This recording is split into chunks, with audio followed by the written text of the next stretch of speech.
Hi friends, welcome to RJ Sadvik. అందరూ ఎలా ఉన్నారు? బాగున్నారా? ఈరోజు మనం స్వామి వివేకానంద ఇచ్చిన సందేశాల్లో సంకల్ప శక్తి గురించి తెలుసుకుందాం. ప్రతివారు తమ శక్తి కొలది పాటుపడినచో ఏ కార్యమైనా సాధ్యమవుతుందా? కార్యశూరునివి, పురుష సింహానివి విజయలక్ష్మి పరిస్తుంది. వెనుకకు చూడవలసిన అవసరం లేదు, ముందుకు నడవండి. అఖండ శక్తి, అఖండ ఉత్సవం, అఖండ ధైర్యం, సాహసం ఇవే మనకు ఆయుధాలు. ఇవి ఉన్నప్పుడే మనం మహత్కార్యాలు చేయగలం. లేవండి, పోరాడండి, ఒక్క అడుగు కూడా వెనక్కి వేయకండి.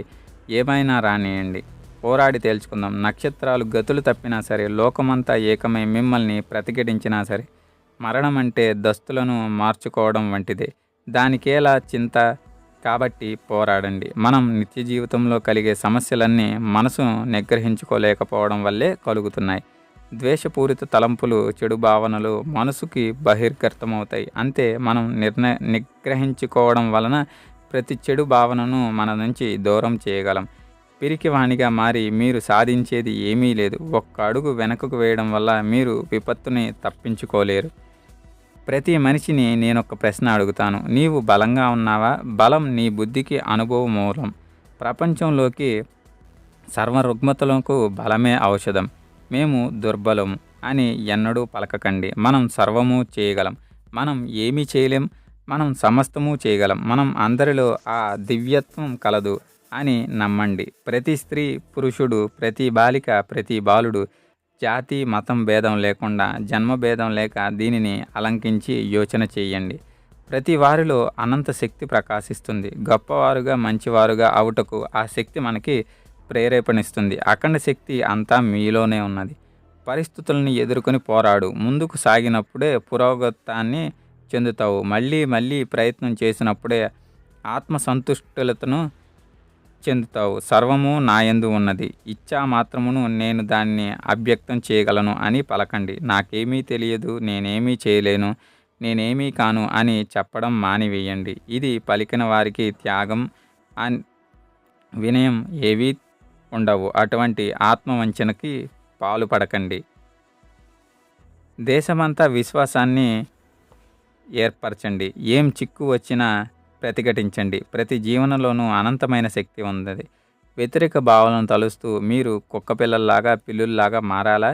ఈ అనుకూల భావాలను ప్రపంచం చేయడానికి సాహసిస్తున్న వారెవరు? ఈ విధమైన సాహసాన్ని అనేదే వ్యాధికి మరొక పేరు.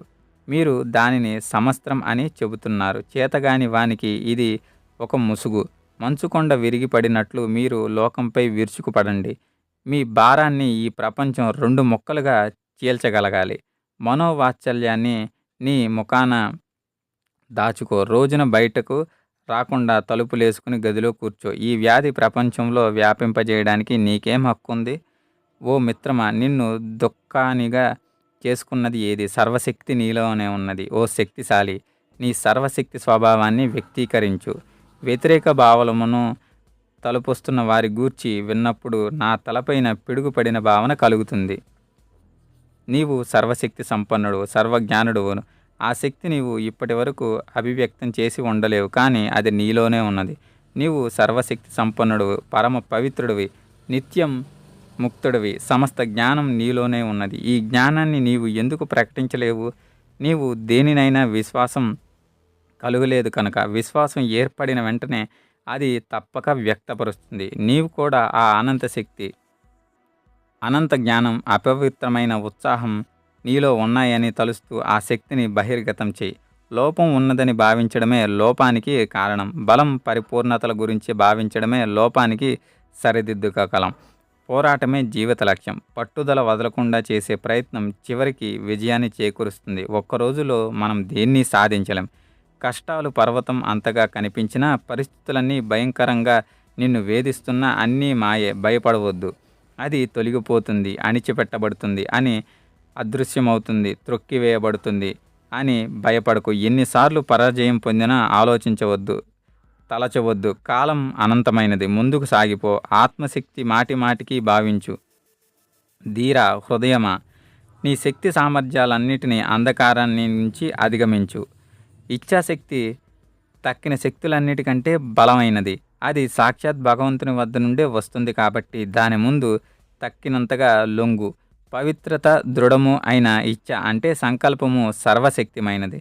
లోకం బలవంతులను, శక్తివంతులను మాత్రమే ఆదరిస్తుంది. ఇప్పుడు కావలసింది పురుషులు మాత్రమే అని గ్రహించండి. తక్కిందంతా సిద్ధంగా దొరకగలదు. కానీ బలిష్ఠులు, చినసంపులు, ఋషివర్యులు, ఆత్మవిశ్వాసులైన యువకులు కావాల్సినవి ఉంటారు. అటువంటి వారు 100 మంది కనుక నాకు దొరికితే ప్రపంచం గొప్ప మార్పుని తీసుకురాగలను.